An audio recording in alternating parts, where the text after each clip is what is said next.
Hello mga ka-jammers, andito tayo ngayon sa Tinago Falls dito sa Iligan. Ang Iligan City po mga ka-jammers ay tinatawag na City of Waterfalls kasi ang daming waterfalls dito at saka dito rin makikita yung pinakamataas na falls sa buong Pilipinas, yung Maria Cristina. Kaso kanina nag-try kami na pasukin, hindi kami pinapasok kasi mayroon daw landslide kaya hindi na nila pinapasukan ng mga guests mula nung 2 years ago.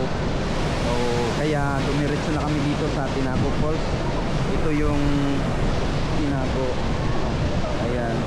So ang lakas ng talsik ng tubig hanggang dito.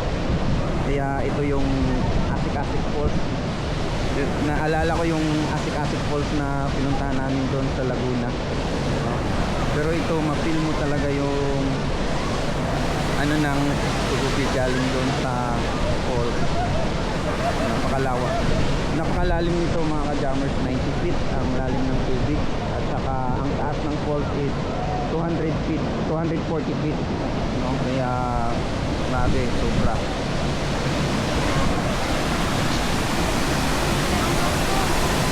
Falls. Ang atong Tinago Falls na nakarihabugon nga 240 feet ug doon sa siya gilawmon nga 90 feet. Ang atong Tinago Falls na nakarihagdanan nga atong naugon syempre unya ato kana sa kaon nga may 355 steps. Kung bation na to ang kaluya kakapoy yung pagpanglipong kinanasan na tumupahulay og more relax usa.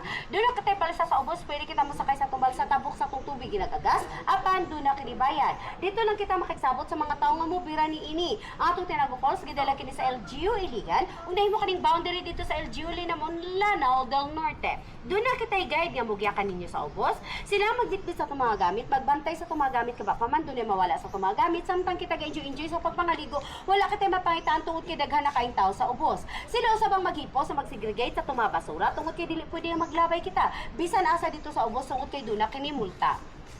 Si kinsa ka na itong masakpan, makitaan nga maglabay sa basura sa ubos, pagsaka niya, aha, magbayad siya. Labo sa tanan, nga itong guide diri-dili sila trabahante ug doon usab sila bayad, nga 200 pesos kada usa ka guide. Apan kung nindot na serbisyo na kaninyo, pwede niyo kaning dugangan.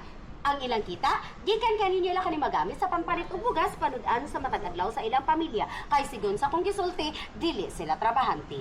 Good morning, visitors from Cagayan de Oro City. Once again, mabuhay. Welcome to Tinago Falls. Okay, thank you so much. Alright. Sila si Kuya William at Ate May. So sa Kuya William mo Maukiniya mong ginabuhin, usahay masudan kaming bakit.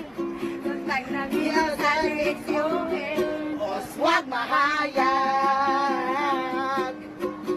Panahon kami kung makasanggi, among mais nagkapulitin, aman kami dagko